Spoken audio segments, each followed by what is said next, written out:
It's located here in Madison. We have a location here in Madison where two of our research units are located, and our main building is on campus. And we also have a research unit that's up in Marshfield in central Wisconsin. And we have research farms associated with both of those locations, with the Prairie du Sac Research Unit, just about 45 minutes northwest of Madison. And then we have a partnership with UW, not only at that farm, but also at the UW farm near Marshfield, where they do most of their heifer rearing, and some of the first lactation cows are up there. Just a quick announcement, so most of you heard this earlier, but if you are a CCA, Certified Crop Advisor, we do have continuing education units available for you. So the sign-up sheet is over there. You can also scan it on your app so that you can get credit for being here today. A couple other introductions before getting to our speaker that I want to make is a couple new faculty at the University of Wisconsin, Madison. And I'll first turn to Marta Corman, who is our forage systems agroecologist. I almost got it right. In about a year or so from now, I'll finally get it right, Marta. And then also Scott Newell, who is an alfalfa outreach specialist for the nation. He is based with UW Extension, but does regional and national extension efforts related specifically to alfalfa. So with that, let's go ahead and introduce our first speaker today, and really a pleasure to have Dr. Joe Lauer here from UW-Madison. He's got a wealth of experience with corn silage and a lot of the different varieties, the agronomics associated with growing corn silage, as well as other management aspects of the production of that crop. And as many of us refer to alfalfa as the queen of forages, well, corn is still king when it comes to our forage crops as well. So with no further ado, Joe, I'll turn it over to you.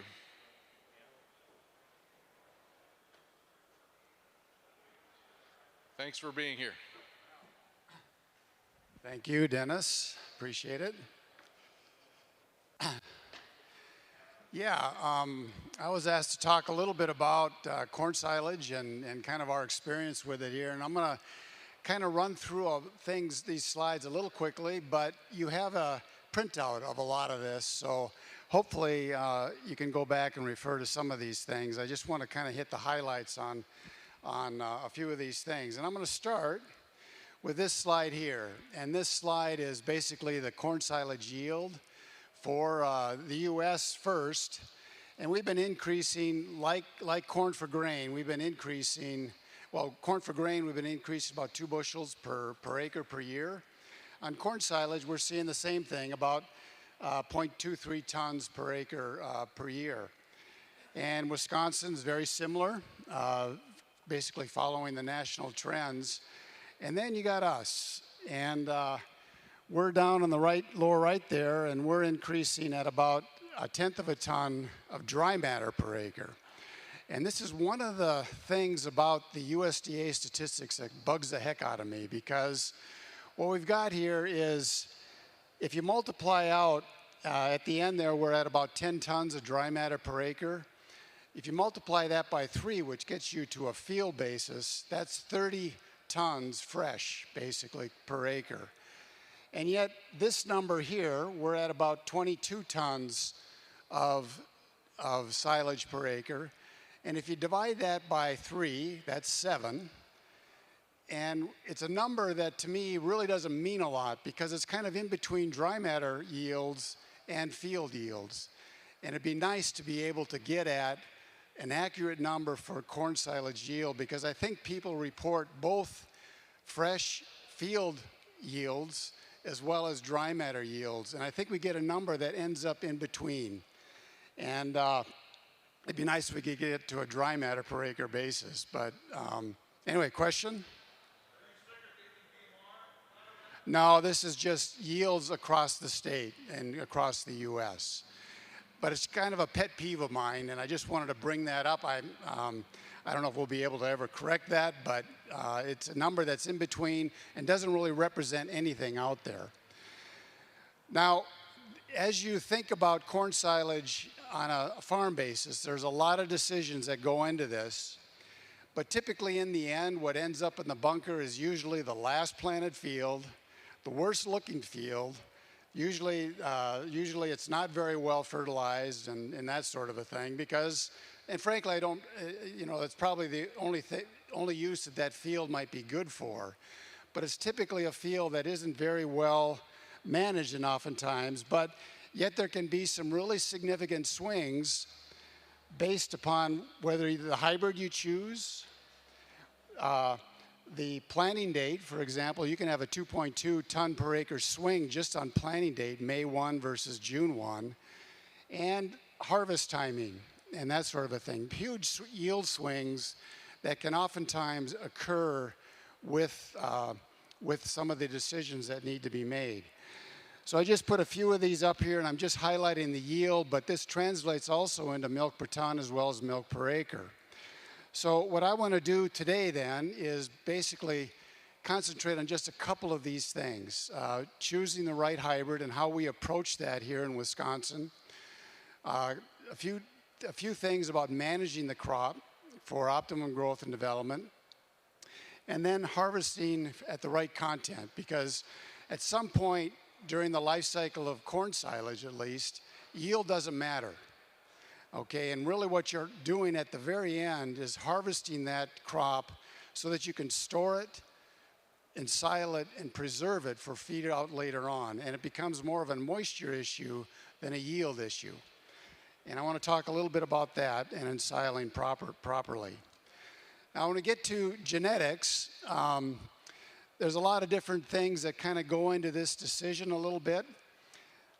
First of all, whether you have a grain or forage decision for yield, grain yield. Of course, for grain, if you're going to use that field for grain harvest, you want as high a yield as you can get.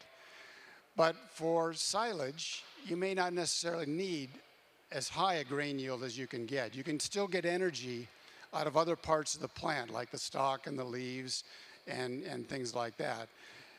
So really, you just want to have adequate grain yield compared to a field managed for grain. Likewise, forage yield, for grain, it doesn't matter, it just needs to be adequate. You got to have the factory out there. But if you're going to harvest it for silage, you want to have as high a forage yield as you can get. So these decisions, as you move up and down this, change a little bit depending on the end use of that particular field that you're going to have out there. And this is from the genetic side. And we have a wide range of corn hybrids that can be selected. And I'll get into this a little bit more. And then on the management side, what we see, for example, like with plant population, typically we're recommending about 35 to 38,000 plants per acre to get at as high of grain yield as we can.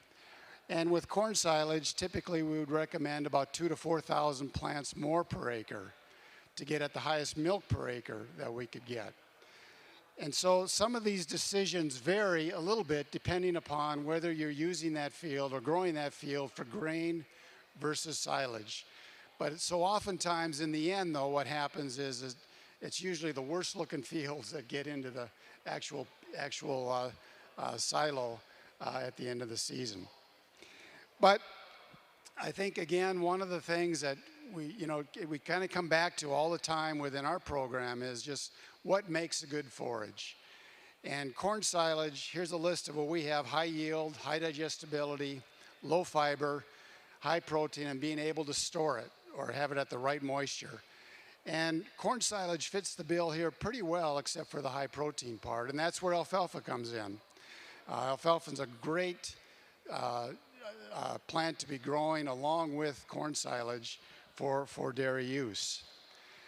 The ultimate test, though, is animal performance. We turn these plots around. So we finished harvesting about a week ago this year.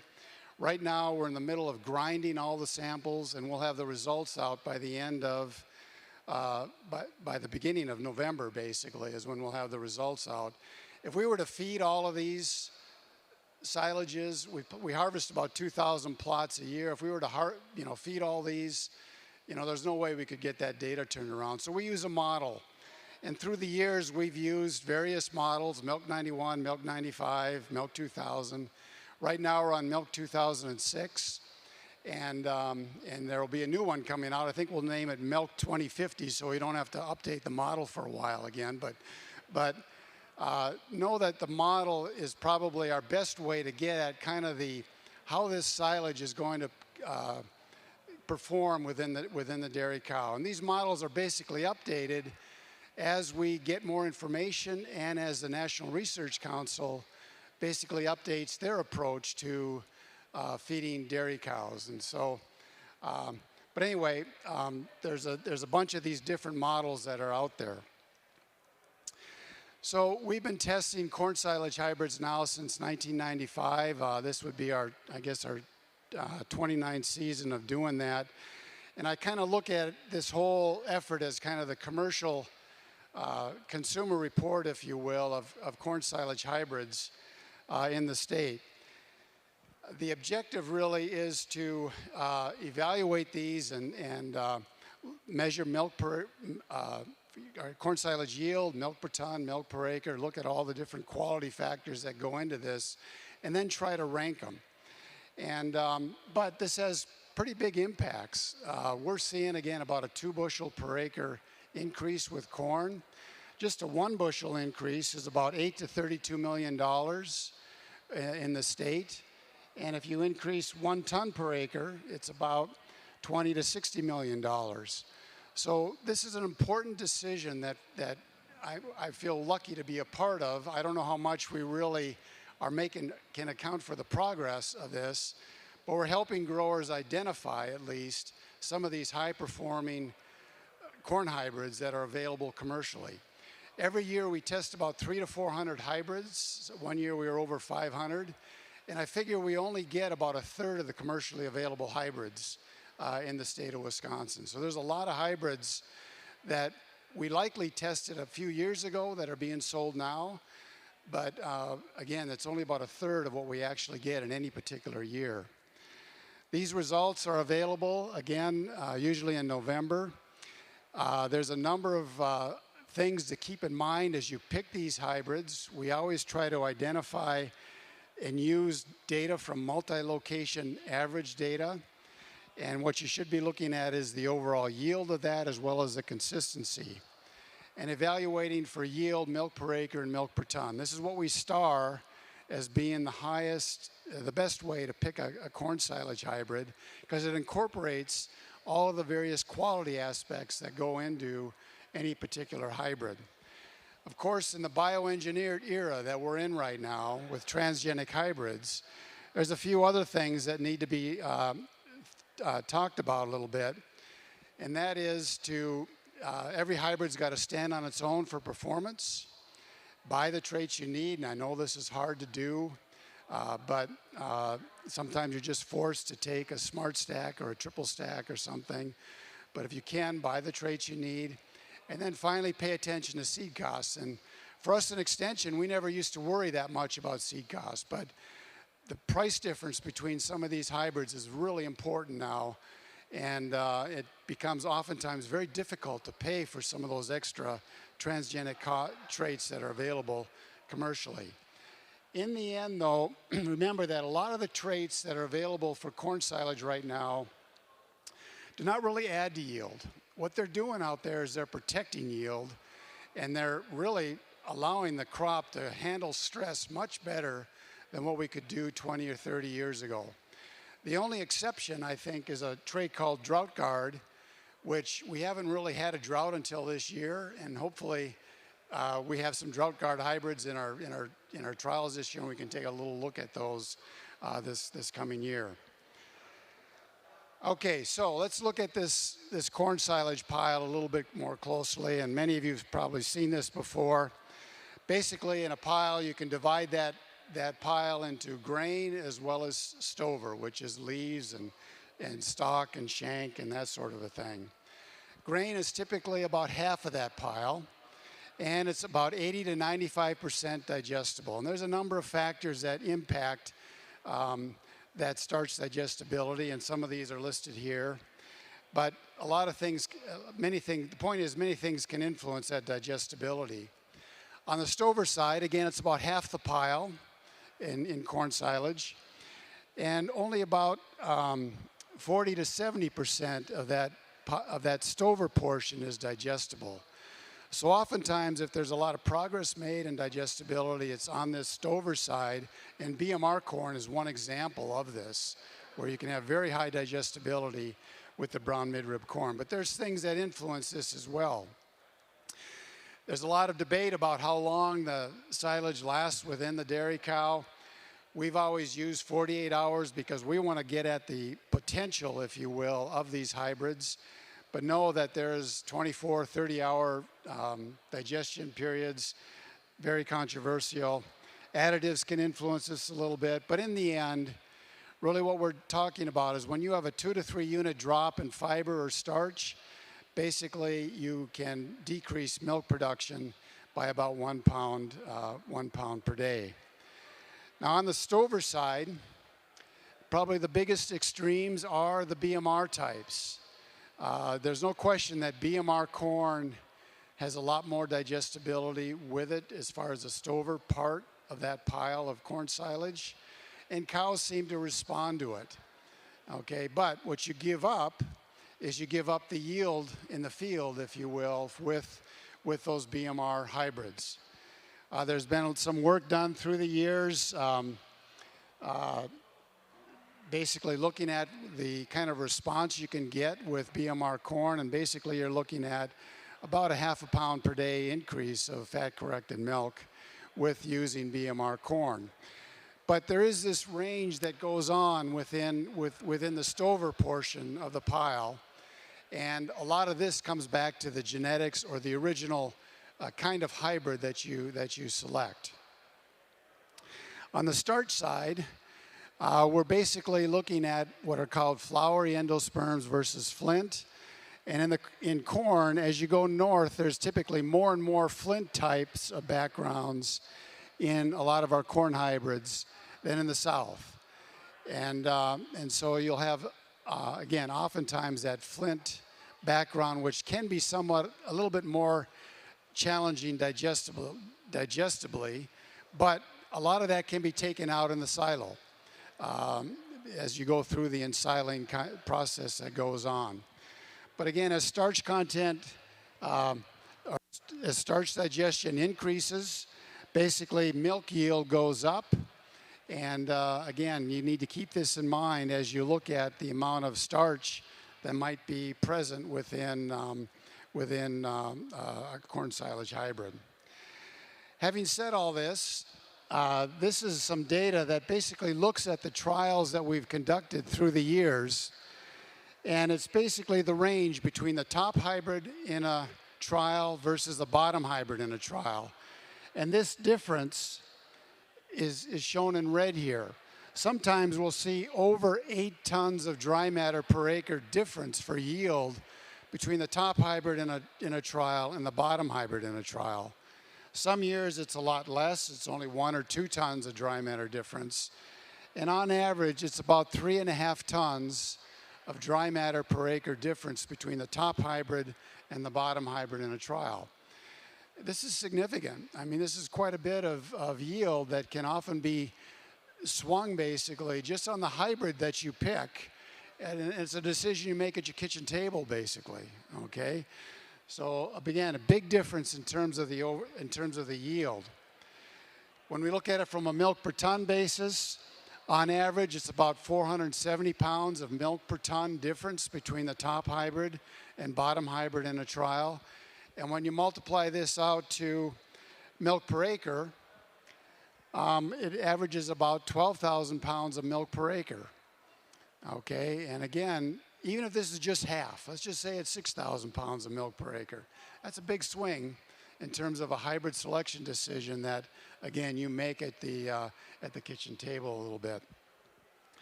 Typically, the way we help growers try to pick these hybrids or identify these top performing hybrids is this chart here.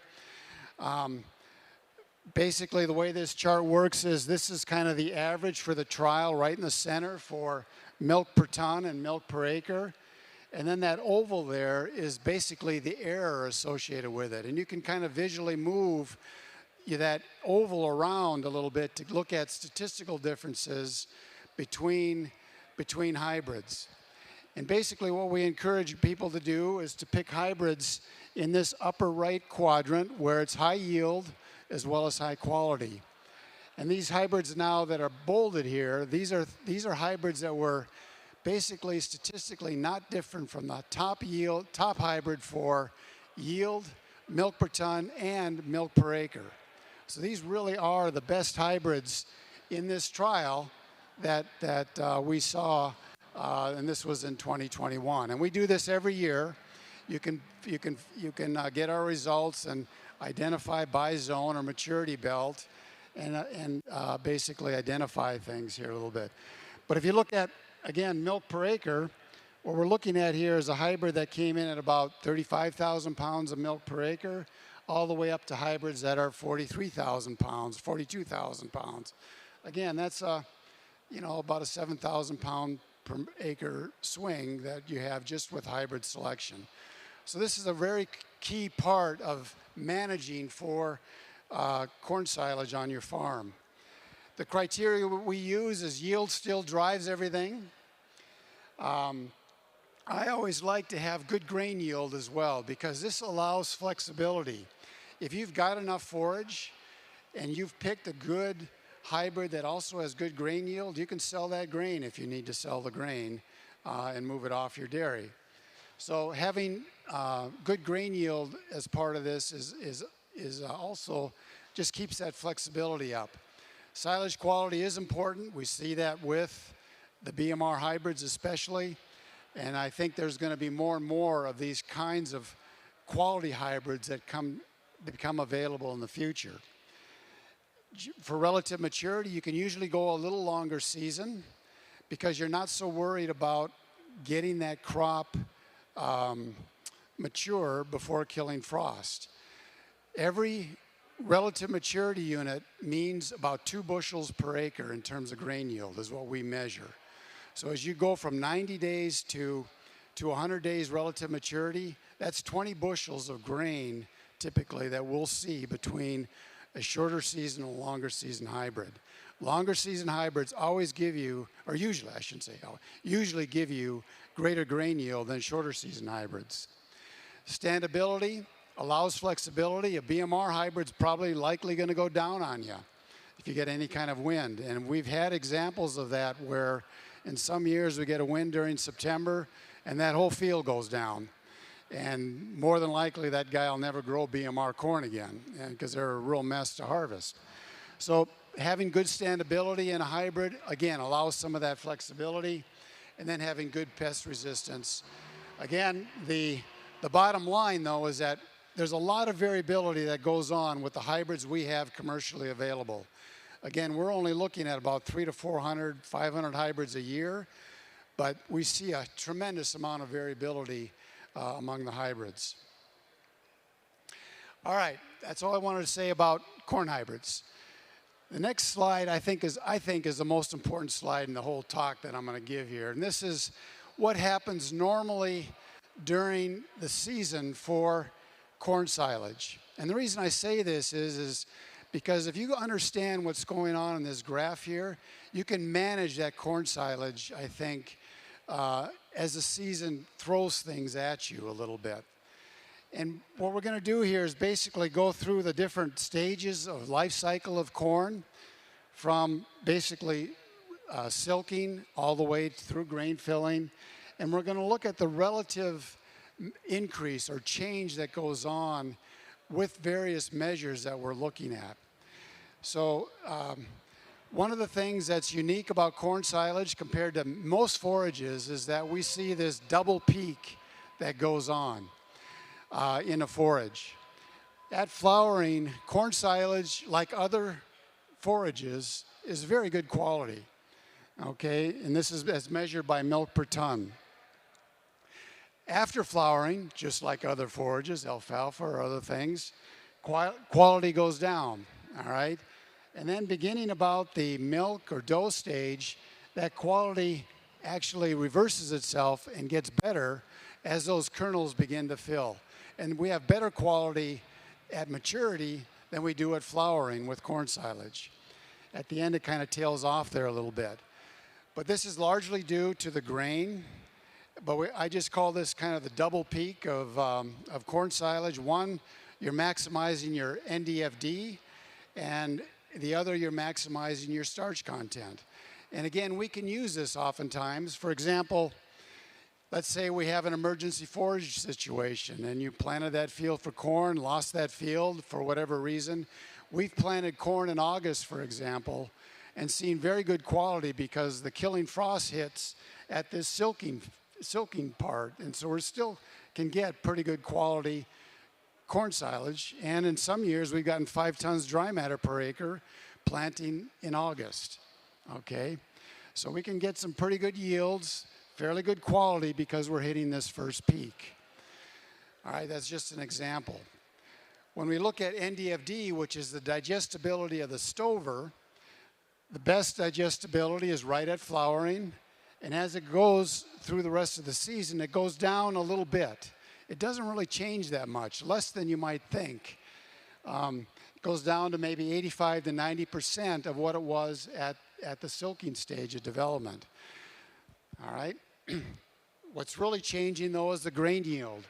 We kind of go through a lag period here where all that's going on is cell division.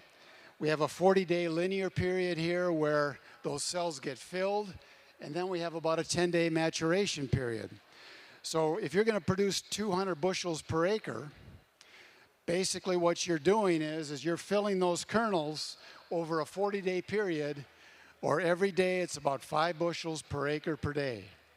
Some days it's a 7-bushel day, some days it's only a 3-bushel day, but on average for 200 bushels, you're going to get about a 5 bushel per acre per day rate of increase out there in the field. Okay. And when we look at milk per acre, basically we're at our best milk per acre at that second peak when starch content is at its best. And the last thing I want to talk about here is the moisture of the grain primarily. And what we see here is that up until about the dent stage, it's at fairly high moisture. But as we go past dent, that can drop relatively quickly. And we can use this to basically adjust the moisture as we cut to fill the silo.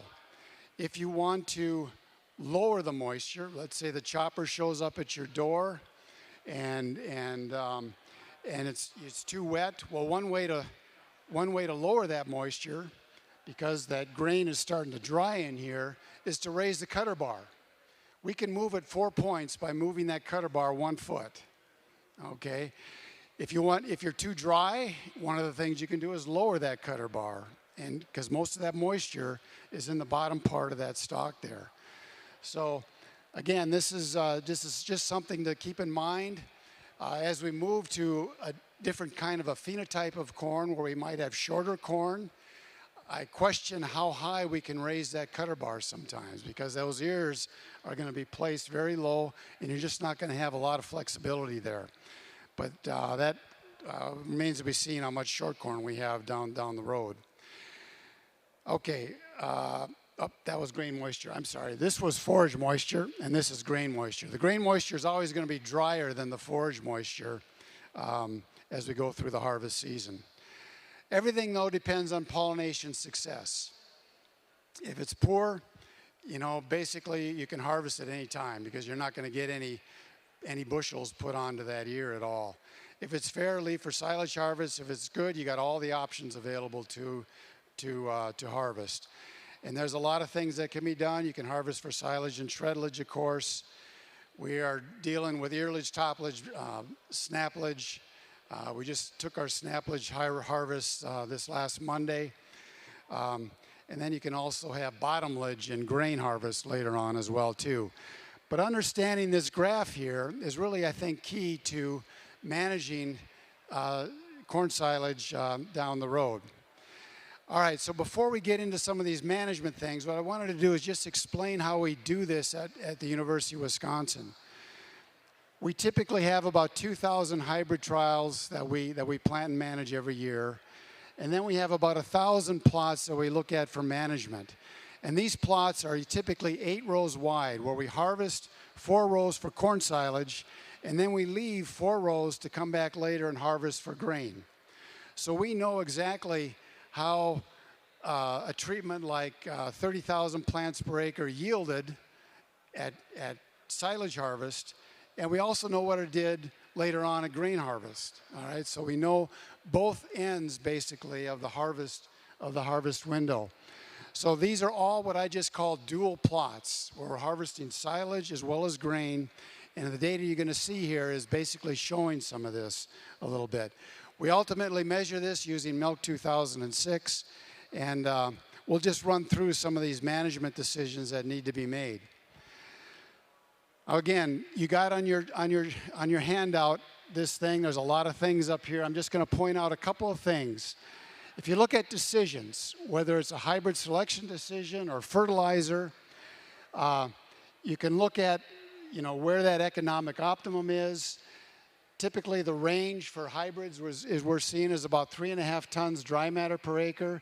On the grain side, it's about 70 bushels per acre, just on the hybrid you pick, and what we see within our trials.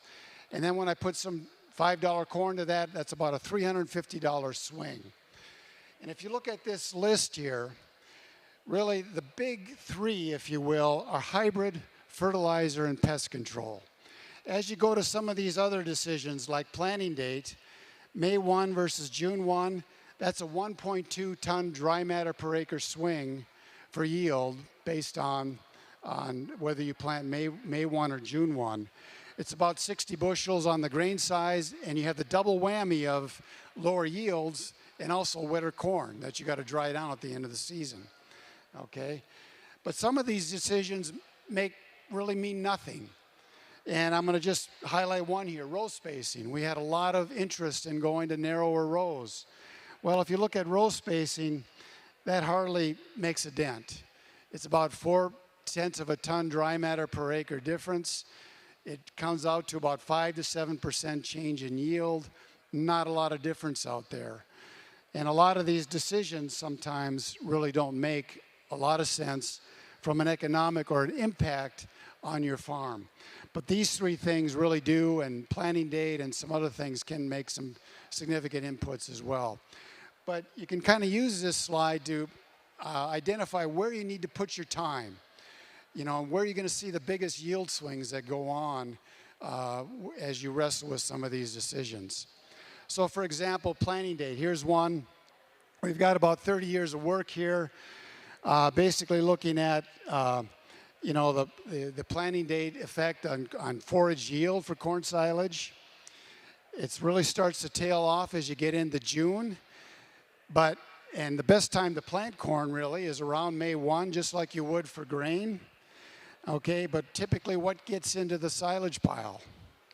It's the stuff out here, right? It's always a light planted corn that really doesn't yield all that much. But by going and planting on May 1, when you would regular grain, a field for grain, you can increase that yield quite a bit.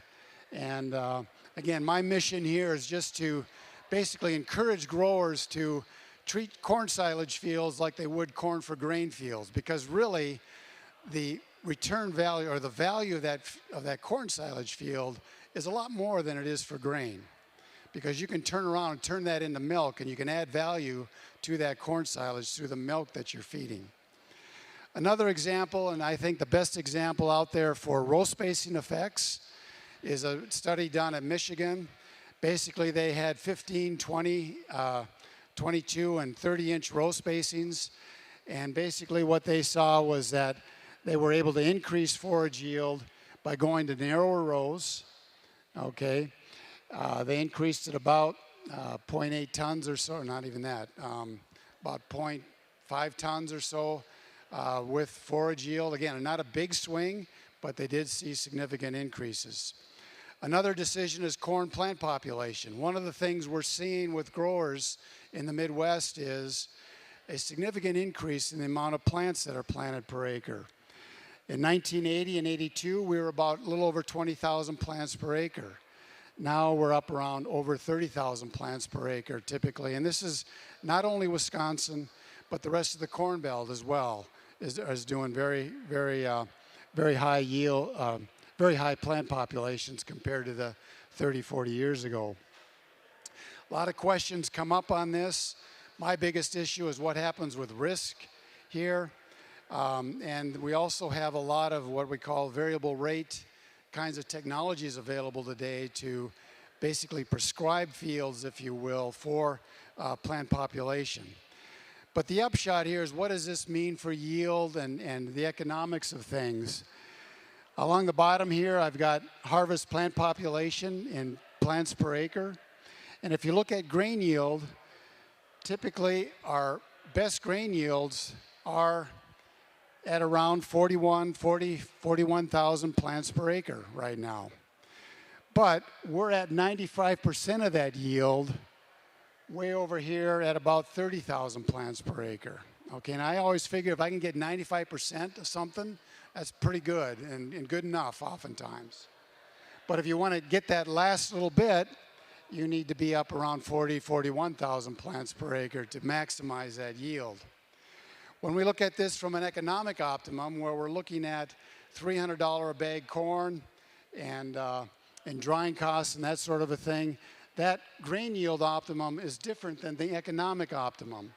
The economic optimum is around 35,000 plants per acre, and we're at that 95% yield level at about 27,000 plants per acre. Okay, so that's what we see for grain. Yeah, Jim.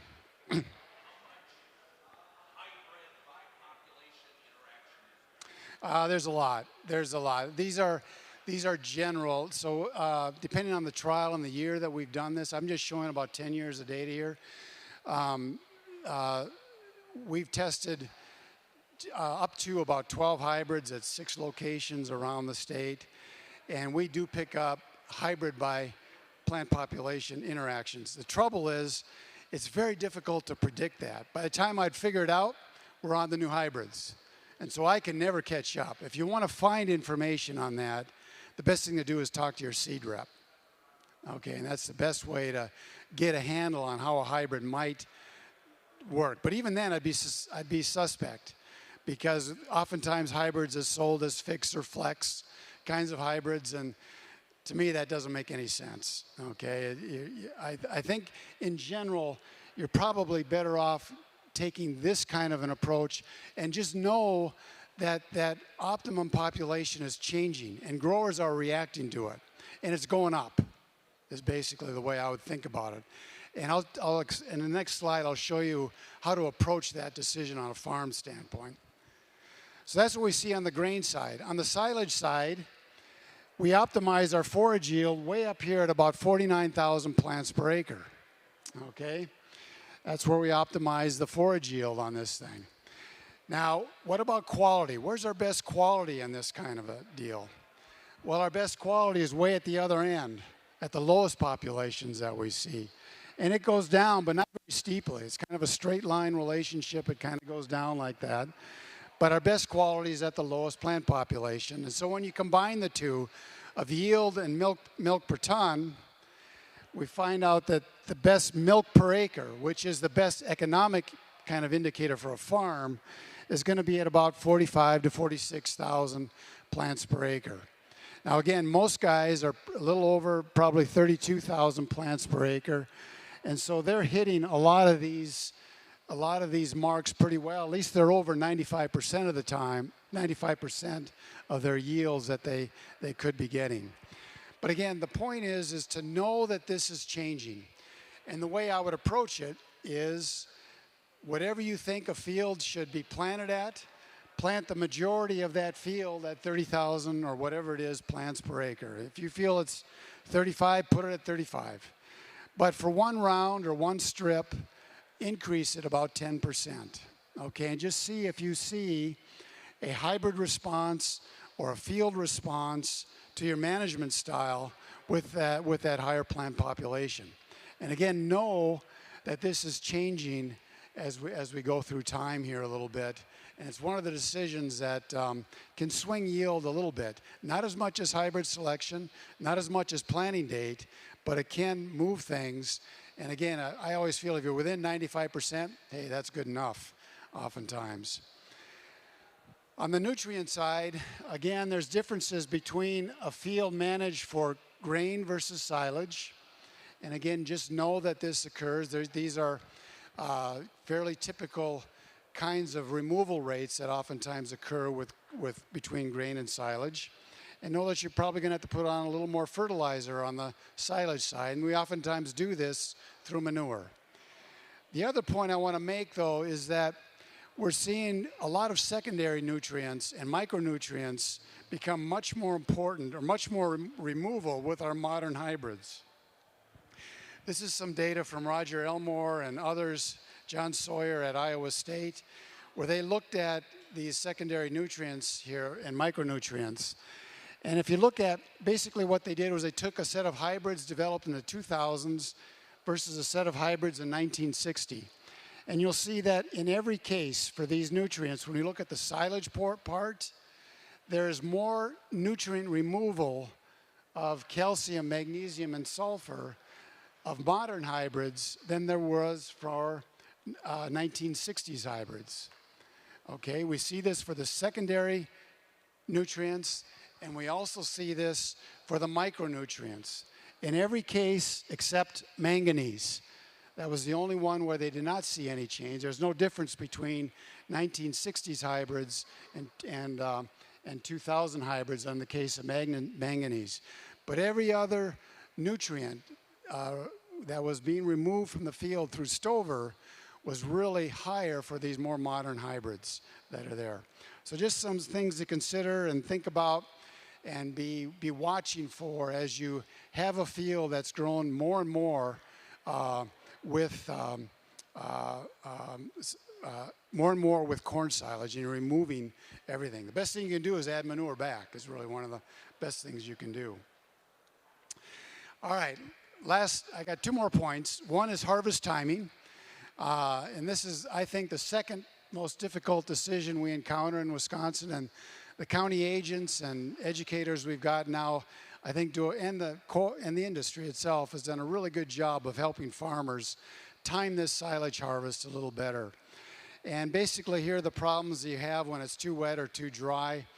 And what I always do is approach it like this. And basically, depending on the silage structure or silo that you're using, you would have different ideal moisture contents for those structures. And we used to use kernel milk or kernel milk line as kind of the timing of it, but we know that doesn't work. We see a huge range among hybrids for this kernel milk line. But what I say is just use it as a trigger. And what I mean by that is once the kernel milk line gets on a horizontal bunker to 80% kernel milk, take a moisture level. Take a moisture reading with that. If it's too wet, it's going to be too wet, all right? But at 80% kernel milk, it's going to be too wet, but you'll know where you're at. And then we know that as we go through the harvest season in corn silage typically, we lose about 0.5% of moisture per day as we go through that season. Some years it's more, like this year is probably going to be a little more because it's been so dry. And sometimes as we have wet years where it's going to be a little slower. But on average, it's 0.5%. If you know where you are there, then you can kind of predict when that chopper should show up. So let's say you're at 74% moisture here, and you know the kernel milk line's moving, and you want to store it in a horizontal bunker. Well, if you take 4% above 70%, that means it's 8 days basically that field would likely be ready to be harvested. Again, 4 days divided by 0.5, and in 8 days that chopper hopefully will show up to cut your corn silage. The point though is that by doing this trigger like this, you can kind of get, at 80% kernel milk, you can get an idea of your moisture and then be able to predict out what's going to happen later on. Once you're in the thick of harvest, though, there's still some things you can do. We know that as we raise the cutter bar, we will lower the yield, and this is typically what will happen when we go from 6 to 18 inches. Yield goes down about 15% because you're leaving the lowest quality part, the bottom part of the stalk out there in the field.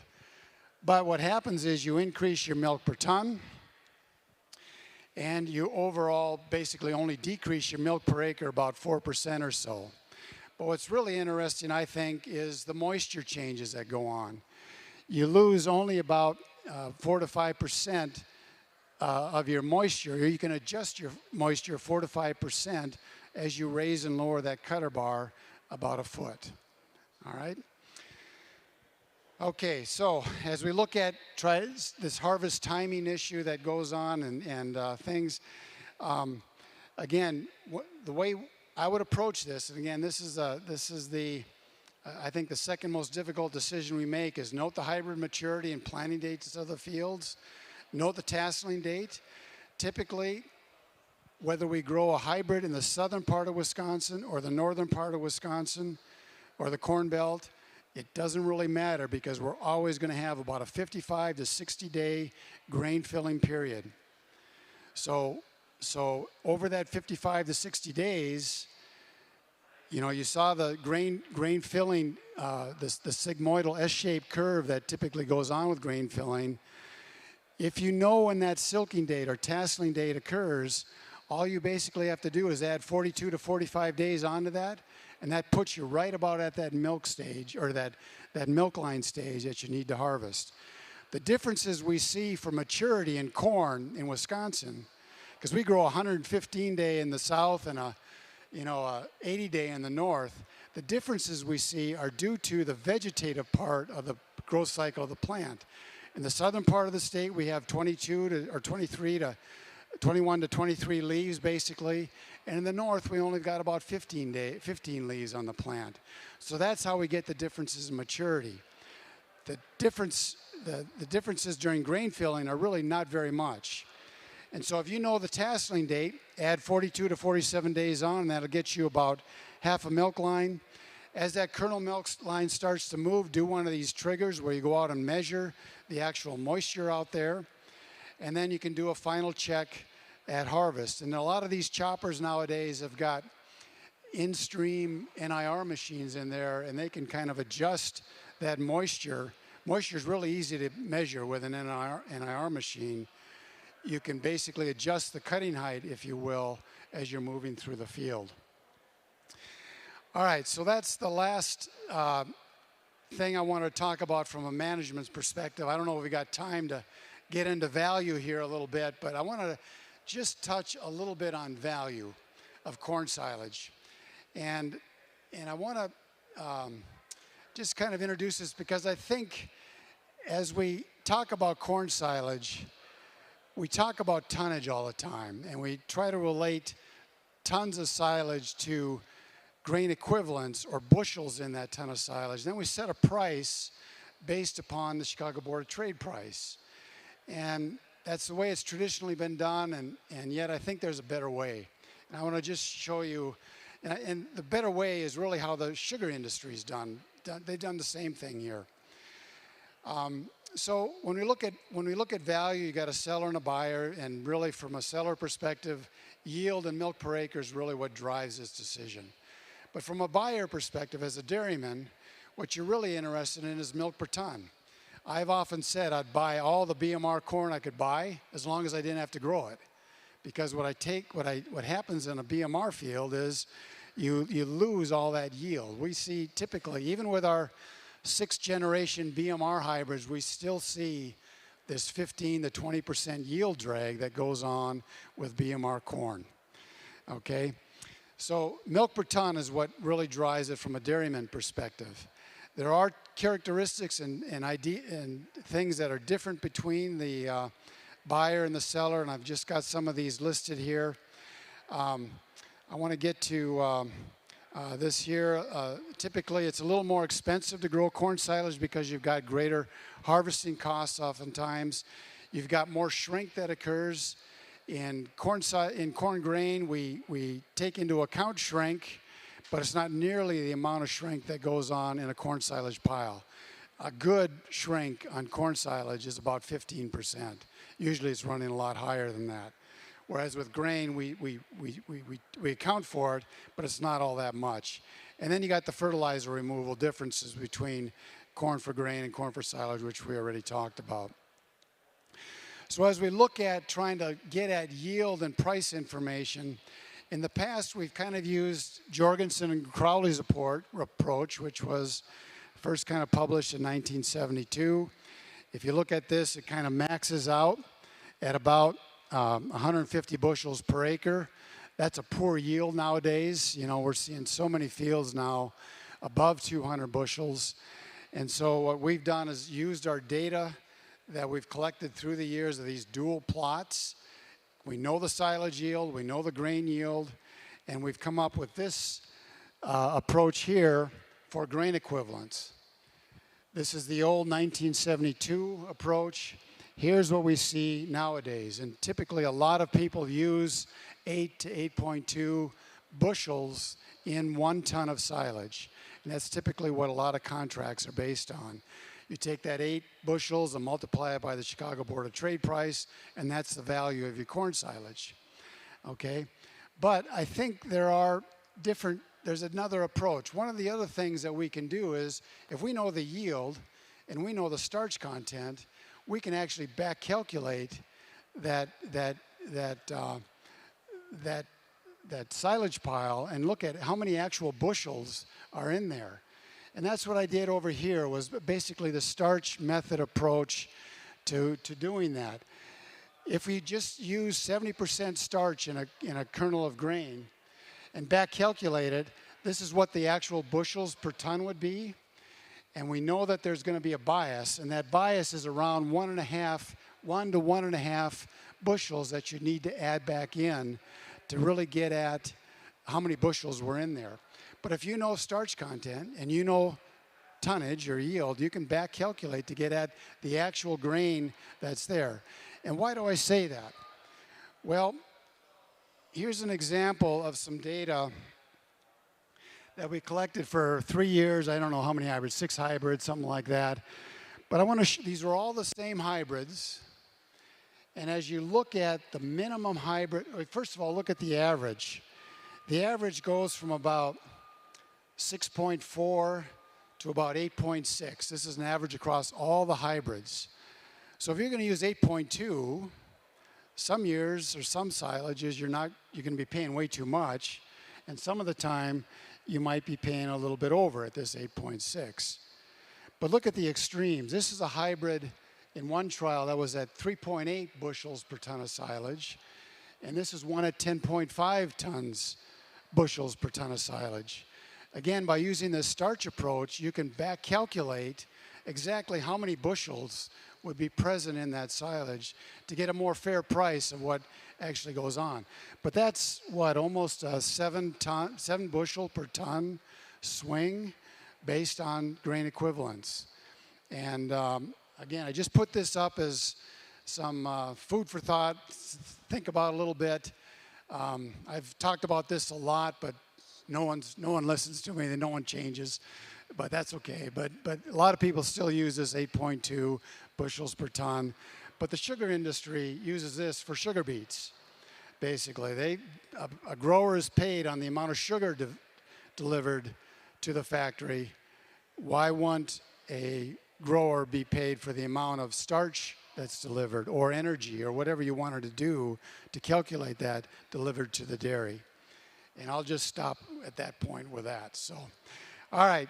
Thanks for your attention. You've been a good audience, and covered a lot of ground. And if you want to get a hold of things or want to see what we're doing, our results will be out in about a month or so, and for 2023. An interesting year. You know, a grower doesn't like this kind of a year, but an agronomist loves it, because we start to see whether our recommendations hold up as we get into some of these stress years. And I think it's just going to get worse as time goes on here. So anyway, thank you very much.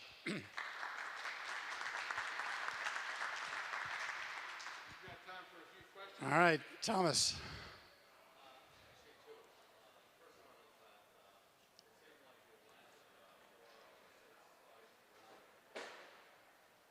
We're on what? Oh, they only, I sent 9 pages. They probably only copied 8. Sorry.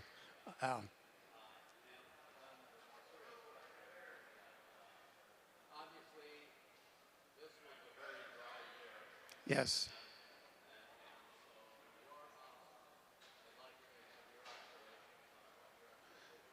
Okay. Right. Tom's question is, this was obviously a very dry year. What have we seen as far as yield and quality of what might be going on in Wisconsin? And we've already harvested our silage plots, and we know the yields. We don't know the quality yet because we're grinding samples right now. But we know the yield, and typically we see a range of about 8 to 10 tons of dry matter per acre across the state. This year, we averaged 10.8 tons of dry matter per acre. So it's almost a ton higher than what we typically average across the state. Now, what do I expect in terms of quality? Well, the last time we had a drought year, well, it was 2012, but the one that I remember is 2005. And I remember visiting with Randy Shaver, who was the UW animal nutritionist. And I remember as they fed out that crop, he complained about how hot the corn silage was. In other words, we had real short plants because we went through a stress during the vegetative period where we didn't have very tall plants, but we had record grain yields that year because we got the rain at the right time. Well, I'm kind of expecting the same thing this year. I'm expecting very hot corn silage. In other words, higher starch content than normal than what we've seen, given the yields that we've already measured so far at our 11 locations around the state. Now, that doesn't mean to say that there are fields that are really hammered, especially on light soils, the dry, sandy soils. Those are going to be hurt. And I don't know, whenever you got to stress, everything goes out the window anyway. But those fields aren't going to recover. But there's a lot of really good fields in spite of the drought. And again, we measured that in our plots this year, nearly a ton higher dry matter yields than what we typically see on average. Yes, Jim?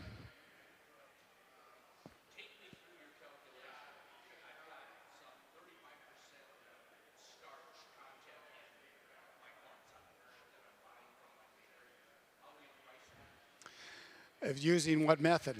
The starch method? Okay. Yeah. Yours? Is that yours? I don't know where I got it from, but I I know. The question is, just take me through the calculation. All right, and I need to sit at a desk here and kind of work this out, but just roughly, if we have a ton of silage, and we've got 35% starch content, so that'd be 2,000 pounds times 0.35. All right, so what is that roughly? That's about 700 pounds of starch, basically, in that ton of corn silage. We know that corn grain is about 70% starch. Okay, that's the typical. So you take that 700 pounds, divide it by 0.7, and so now we're looking at basically 1,000 pounds of grain in that silage. Okay, and then divide that by 56 pounds per bushel. Okay, let's see now, 1,000 divided by 56. How much does that come out to?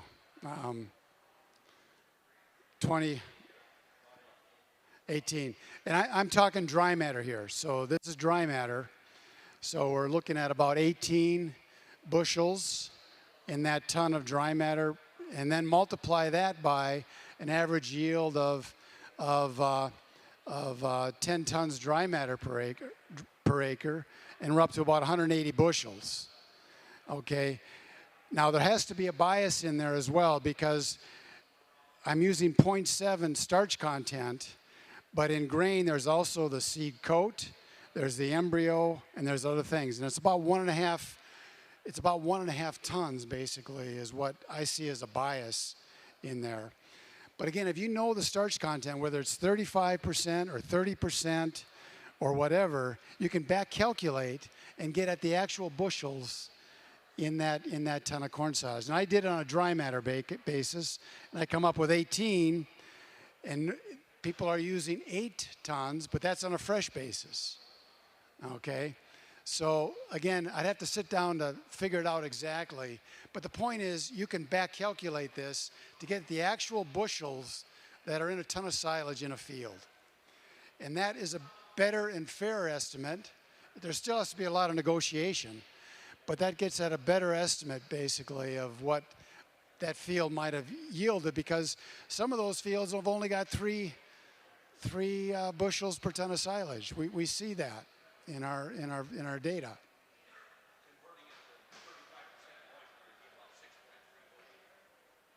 Okay, that's a little low.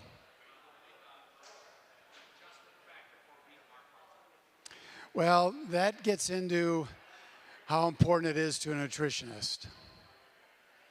And I think there are a lot of things that go into this.